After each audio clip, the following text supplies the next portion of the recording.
তো কি অবস্থা সবার, আশা করি সকলেই ভালো আছেন। আজ আমার জীবনে একটা বিশেষ দিন, কারণ আজ থেকেই আমার স্কুলের জীবনের শেষ।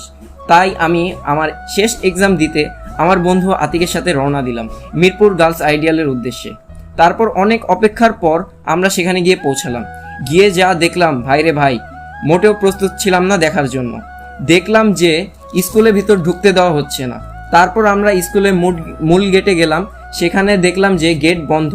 তাছাড়া আমরা সেখানে পুলিশদের উপস্থিতি লক্ষ্য করলাম। আমাদের কিছু শিক্ষকদেরকেও আমরা দেখলাম। তারা বলল অনিবার্য কারণবশত পরীক্ষাটি স্থগিত করা হয়েছে। তা শোনার জন্য আমরা একেবারে মোটেও প্রস্তুত ছিলাম না। আমরা আসল কারণ জানার জন্য মানববন্ধন শুরু করলাম রাস্তার ভেতরে। শুরু করার কিছুক্ষণ পরে আমাদের স্কুলের প্রধান শিক্ষক জাকির হোসেন স্যার আসলো।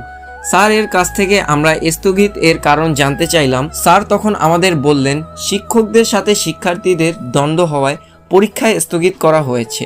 স্যার আমাদের শান্ত করার জন্য আমাদের স্কুলের ইব্রাহিমপুর ব্রাঞ্চ 2 এর উদ্দেশ্যে রওনা দিলেন।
তো কিছুক্ষণের মধ্যেই আমরা ইব্রাহিমপুরে পৌঁছে গেলাম।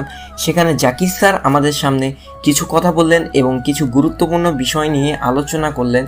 এরপর রাকা স্যার শিক্ষকদের সাথে শিক্ষার্থীদের দ্বন্দ্ব নিয়ে দুঃখ প্রকাশ করলেন এবং সবশেষে রাকা স্যার পরীক্ষার স্থগিত নিয়ে কিছু কথা বললেন এবং পরবর্তীতে পরীক্ষা এর দিন আমাদের নোটিশ এর মাধ্যমে জানানো হবে বলে সে তার কথা সমাপ্তি করলেন। তো গাইস, এই ছিল আজকের ভিডিও। আশা করি ভালো লেগেছে। ভালো লেগে থাকলে অবশ্যই লাইক করে দিবেন। দেখা হচ্ছে অন্য কোনো নেক্সট ভিডিওতে নেক্সট টপিকের সাথে। ততক্ষণ পর্যন্ত গুড বাই।